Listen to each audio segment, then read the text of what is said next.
मेरे प्यारे दोस्तों, मैं दीप नारायण लाल बरेपा चैनल से आपके सामने फिर से हाजिर हूँ।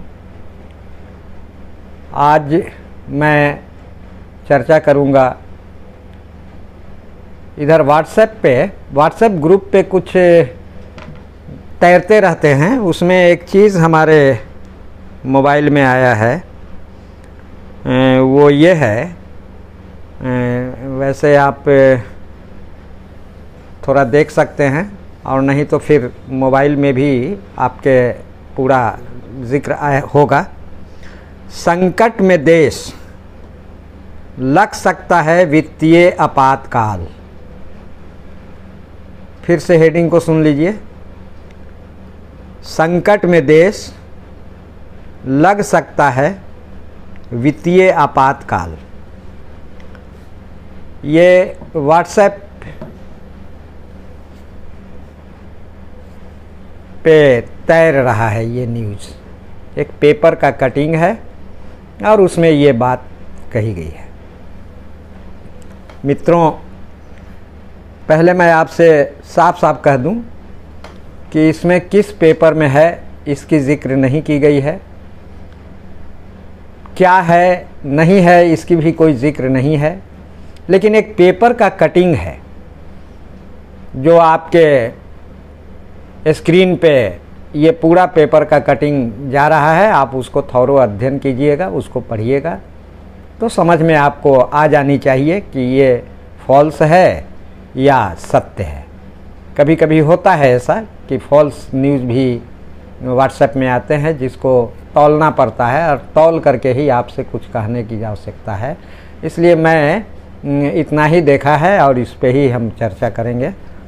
आज मैं आपसे ये कहना चाहता कि जो न्यूज़ है उसमें लिखा है कि एक संस्था है, उसको वित्तीय संस्था कहेंगे या ऑडिटिंग का संस्था कहेंगे या अकाउंटेबिलिटी की संस्था कहेंगे, लेकिन एक संस्था है भारत का, सेंट्रल गवर्नमेंट की, जिसका नाम है central for accountability and systematic change.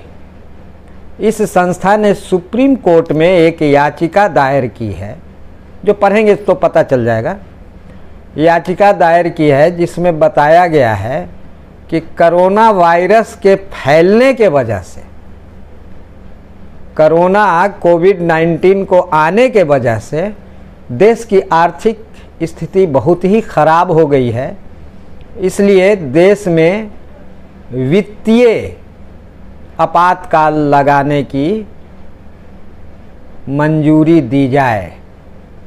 अपने याचिका में ये बात मांग की गई है।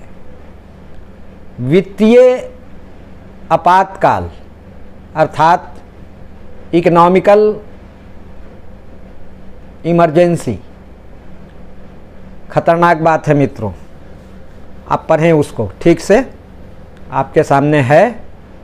इसमें देश के आम नागरिकों के लिए जो नौकरी पेशा में है उनको तो सबसे ज़्यादा उनकी सैलरी कटना शुरू हो जाएगी। जितना उनका सैलरी का स्केल है, वो स्केल के आधार पे पैसा जो मिल रहा था नहीं मिलेगा। पेंशन भोगी जो लोग हैं उनकी पेंशन भी कटेगी। उसके साथ साथ देश के जो संवैधानिक आवाम को जो संवैधानिक मूल अधिकार दिए गए हैं, मौलिक अधिकार जिसको बोलते हैं, वो समाप्त कर दिए जाएंगे। सड़कों पर आप निकल नहीं सकते, जुलूस प्रदर्शन कर नहीं सकते। हो सकता है कि जो सड़क पे निकलेंगे, जो लोगों को लीड करेंगे, उनकी गिरफ्तारी भी हो जाए। ये बड़ी खतरनाक सिचुएशन की ओर, बड़ी खतरनाक परिस्थिति की ओर हमारा देश जा रहा है। मैं अपने पिछले वीडियो में आपको बताया था कि ये जो देश के अंदर विभिन्न तरह की संस्थाएं सड़कों पे उतर करके जो आंदोलनरत हो रहे हैं, ये कहीं न कहीं देश के अंदर एक कुलबुलाहट है, आम आदमी के अंदर एक कुलबुलाहट है, एक आम आदमी के अंदर सुगबुगाहट है, करवट ले रहा है कि करना क्या है, और सड़क पे आने की पूरी कोशिश हो रही है। इधर तो मैंने देखा कि भारत के अंदर कोरोना के वजह से कुछ स्टेट लॉकडाउन लगाए तो वहाँ लोग सड़कों पे उतर आए। साफ साफ उन्होंने कहा कि पिछले लॉकडाउन में हमने काफ़ी नुकसान उठाया है, काफ़ी घाटा सही है हमने, अब हम उस घाटा को सहने के लिए तैयार नहीं हैं। आप कोरोना से संबंधित जितने भी तरह के केसेज हैं उसका आप राज्य स्तरीय या केंद्र स्तरीय व्यवस्था कीजिए, हमें दुकानदारी करने दीजिए, हमें अपने रोजी रोजगार चलाने दीजिए, हमें ये सारे चीज़ करने दीजिए, हमें बंद मत कीजिए, नहीं तो फिर हम बहुत घाटा में पड़ेंगे और हमारी जो मौलिक अधिकार है वो समाप्त हो रही है। उसके साथ साथ हमारे बाल बच्चों का जो जीविका है, बाल बच्चों की परवरिश करने का जो हमारा साधन है वो सब बंद हो जाता है, हम बड़ी नुकसान में पड़ जाते हैं। ऐसा एक देश के अंदर और सुगबुगाहट शुरू हुआ है। महाराष्ट्र में आप देखें, हमारे बिहार में सासाराम में वैसे विद्यार्थी, वैसे नौजवान जो संचालन कर रहे थे अपने कोचिंग क्लासेस का, स्कूलों का, वो निकल पड़े, वो निकल करके सड़क पे आ गए और कहने लगे कि पिछले साल से लेके अब तक हम तो रोड पर हैं, हम तो मरने जा रहे हैं, तो बेहतर है कि आप हमें गोली मार दें, आप हमें ख़त्म कर दें, बेहतर यही है कि कोरोना से पहले आपकी गोली से मर जाऊं। ये एक स्थिति देश के अंदर बन रही है। हमारे बिहार में भी सासाराम, पटना, स्कूल की छात्र छात्राएं सड़क पे आ गई कि कोरोना क्या सिर्फ स्कूल और हमारे कैंपस में ही है। ये जो वेस्ट बंगाल, असम, तमिलनाडु, केरला, पुडुचेरी वगैरह में जो चुनाव हो रहे हैं तो नेताओं को कोरोना नहीं होता है। एक वीडियो वायरल हो रहा था व्हाट्सएप पर ही कि 4 जगह आज से 3 दिन पहले अमित शाह कर रहे थे, गृह विभाग के हेड हैं, और बिना मास्क लगाए हुए लाखों लोग को लेकर के वो जो है रोड शो कर रहे हैं, मास्क भी नहीं लगाए हुए हैं। और उसके बाद कुछ वीडियो में मैंने देखा कि जो मास्क नहीं लगाए हुए है पुलिस पीट रही है।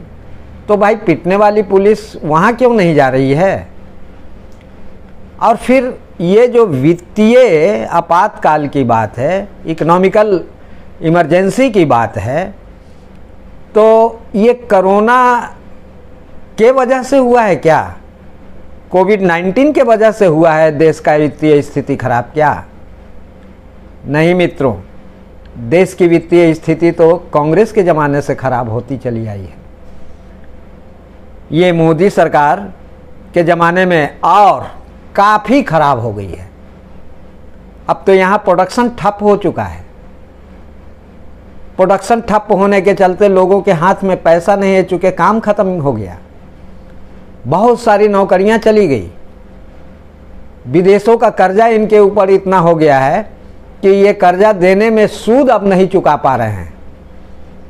तो ये वित्तीय आपातकाल लगा करके और आपसे पैसा लेंगे, आपको कहेंगे कि देश खतरे में है, देश में बड़ी आर्थिक संकट है। और इन लोगों के लिए संकट नहीं हो रहा है, नेताओं के रहन सहन में कोई संकट नहीं है, सारे के सारे अच्छे सुख सुविधाओं के साथ जी रहे हैं, मज़े से जी रहे हैं, इनके यहाँ कोई संकट नहीं है। तो मैं कहना चाहता साफ साफ शब्दों में कि देश का जनमानस उबाल खा रहा है और देश के जनमानस पे ये एक से एक हमला भी करते जा रहे हैं। ये जो हमला है और इससे देश का जनमानस के अंदर एक बेचैनी, एक लहर प्रस्फुटित होने की पूरी संभावना है मित्रों, ये आप समझ लीजिए मज़े से। इसीलिए मैं अपने पिछले वीडियो में कह रहा था कि जो आवाम सड़क पे आ रही हो विभिन्न समस्याओं को लेकर के, देश में बड़े आंदोलन अगर हो रहे हों, आंदोलन का पूरा एकदम सिस्टमैटिक यहाँ सिस्टम लागू कर दिया गया है कि आपको सड़क पे आना ही आना है। अपने जीवन से संबंधित तमाम समस्याओं को लेकर के आप सड़क पे आएंगे। लेकिन मैं पिछले वीडियो में बताया हूँ कि ये जो आप आएंगे और दिशा सही नहीं हो,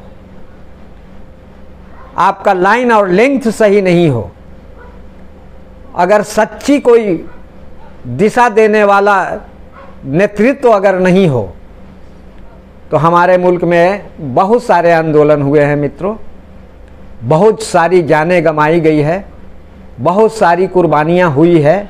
अभी देखिए आप, ये जो किसान आंदोलन है, बताया जा रहा है कि लगभग सैकड़ों लोग संघर्ष करते करते मौत के गाल में चले गए। लेकिन इस सत्ता पे बैठे हुए लोगों को कान में जूं तक नहीं रेंग रही है, बहरे हो गए हैं सब के सब। पता नहीं देश के नौजवानों में वो साहस, वो शक्ति, वो ताकत आ नहीं रही है कि आंदोलन को पुरजोर तरीके से लंबा खींचे, विभिन्न नीतियों के साथ, विभिन्न प्रोग्रामों के साथ इस आंदोलन को ज़्यादा से ज़्यादा बढ़ावें। यही एक मार्ग है, इसके अलावा कोई मार्ग नहीं है। जब तक आंदोलन देश में नहीं होगा, ये सरकारें कान में तेल डाल करके सोए रहेगी, ये जागेगी नहीं। इसलिए मैं इस विषय पे एक बात साफ कर देना चाहता हूँ कि आप आंदोलन के अलावा कोई रास्ता नहीं है, इसलिए आंदोलन को तेज से तेज कीजिए। चाहे छात्र हो, चाहे किसान हो, चाहे किसी भी क्षेत्र के कर्मचारी हो। कर्मचारी के साथ मैं एक बात कहूँगा कि किसी भी क्षेत्र के हों, एक साथ मिल करके आप आंदोलन करें। चाहे वो बैंक वाले हों, LIC वाले हों, रेलवे वाले हों, स्टेट वाले हों, सब एक साथ मिल करके आंदोलन को बढ़ाएं। फिर उसके बाद मजदूर क्लास है, पूरा का पूरा मजदूर क्लास, खेतीहर मजदूर क्लास, ये सब के सब एक लीडिंग पॉइंट में देश के सड़कों पर, राज्य के विधानसभाओं तक या फिर संसद तक एकदम लगातार आप जारी रखें, रोके नहीं। जिस दिन आप रोक देंगे, आपकी कमजोरी सरकार भांपेगी और उसके बाद छोड़ देगी, जैसे किसान आंदोलन को छोड़ दिया। लग ही नहीं रहा है कि सरकार इसके प्रति कोई चेतनशील व्यक्ति है। और उल्टे जो किसान आंदोलन से संबंधित, जैसे इंटरनेट का काट देना, पानी का सप्लाई बंद कर देना, भोजन पानी का जो गाड़ियां आ रही है उसको रोक देना, इस पर पता नहीं एक विदेशी लड़की रेहाना कुछ बोली तो सबको लगने लगा कि ये मेरे इंटरनल अफेयर में इंटरफेयर कर रहा है। हमारा ये आंतरिक मामला है, इसमें दुनिया के दूसरे देशों का लेना देना क्या। और मोदी जा कर के अमेरिका में कहेंगे कि ट्रंप सरकार जिंदाबाद और ट्रंप को वोट दें। बड़ा विचित्र बात है यार। आप अपने यहाँ मजदूरों को मरने पे छोड़ दिया है, किसानों को मरने के हालात पे छोड़ दिया है, और अगर कोई विदेश का कोई कमेंट कर दे रहा है तो आपको बड़ा तकलीफ हो रहा है कि हमारे इंटरनल मामले में आप दखल क्यों दे रहे हैं। और बड़े बड़े हस्ती इसके पक्ष में आ गए। तो इसलिए मैं कहना चाहता हूँ कि आप जब आंदोलन करेंगे, आप अपने आंदोलन को आगे ले जाएंगे तो एक दिशा निर्देश अवश्य कर लेंगे। चाहिए क्या? यही पूंजीवाद चाहिए या इसके बाद और कोई सिस्टम है वो चाहिए? अगर इसी पूंजीवाद में लोगों के द्वारा जो कही गई बात है कि कुछ सुधार कर लेना, कुछ सिस्टम में बदलाव कर लेना, तो कुछ नहीं मिलने वाला है। कोई भी पार्टी, कोई भी नेता, कोई भी दल अगर आपको कहता है कि हमें जिता दीजिएगा तो हम आपकी समस्या का समाधान कर देंगे, ये संभव नहीं है इस पूंजीवादी व्यवस्था में। दूसरे वीडियो में मैं और इसको डिटेल से बताऊंगा। लेकिन एक बात नोट कर लीजिए कि इस पूंजीवादी व्यवस्था में सरकारें आती है, सरकारें जाती है। इस पूंजीवादी व्यवस्था को ही लोकतांत्रिक व्यवस्था कहते हैं, जनवादी व्यवस्था कहते हैं, लोकवादी व्यवस्था कहते हैं। बड़ी अच्छा लोग नाम रखे हुए हैं, लेकिन ये प्रजातंत्र, गणतंत्र, जनतंत्र, ये सब बेतुकी बात है। ये सब के सब पूंजीवाद ही है। इसलिए आपको मैं एक बार फिर याद दिलाऊंगा अपने पिछले वीडियो का वो स्लोगन कि आप जब तक समाजवाद के तरफ नहीं जाना चाहेंगे, आप जब तक समाजवादी विरोधी, पूंजीवादी विरोधी समाजवादी क्रांति, पूंजीवादी विरोधी समाजवादी क्रांति की बात करते हुए जब सड़क पर नहीं निकलेंगे, तब तक इस समस्या का हल नहीं होने वाला है। मित्रों, आज मैं इतना ही कह करके अपनी बात समाप्त करता हूँ। मैं एक चीज़ इसमें कहूँगा कि एक गीत है, जैसा उस गीत को आप लोग सुन लीजिएगा, उसके बाद ये वीडियो समाप्त होगा। रोडवा पर उतरल है देश के किसनवा, इमन मन डोलई गे बहिनी। रोडवा पर उतरल है मजदूर किसनवा, इमन मन डोलई गे बहिनी। अतना सहबनी गेलन मोदी सरकार, ई जुलुम में कैले गे बहिनी। ताना सहबनी गेलन मोदी सरकार, ई जुलुम में कैले गे बहिनी। रेलबो बेच कई पले नवा बेच कई जमीनिया बेचते गे बहिनी। रेलबो बेच कई पले नवा बेच कई जमीनिया बेचते गे बहिनी। अचैया बेचते बेचते मोदी देशवा बेचते गे बहिनी। अचैया बेचते बेचते मोदी देशवा बेचते गे बहिनी। चंद्रगुप्त चाणक्य के बनवल सपनवा टूटल गे बहिनी। चंद्रगुप्त चाणक्य के बनवल सपनवा टूटल गे बहिनी। अब बाबा साहेब भीमराव अम्बेडकर जी के संविधानवा टूटल गे बहिनी। बाबा साहेब भीमराव अम्बेडकर जी के संविधानवा टूटल गे बहिनी।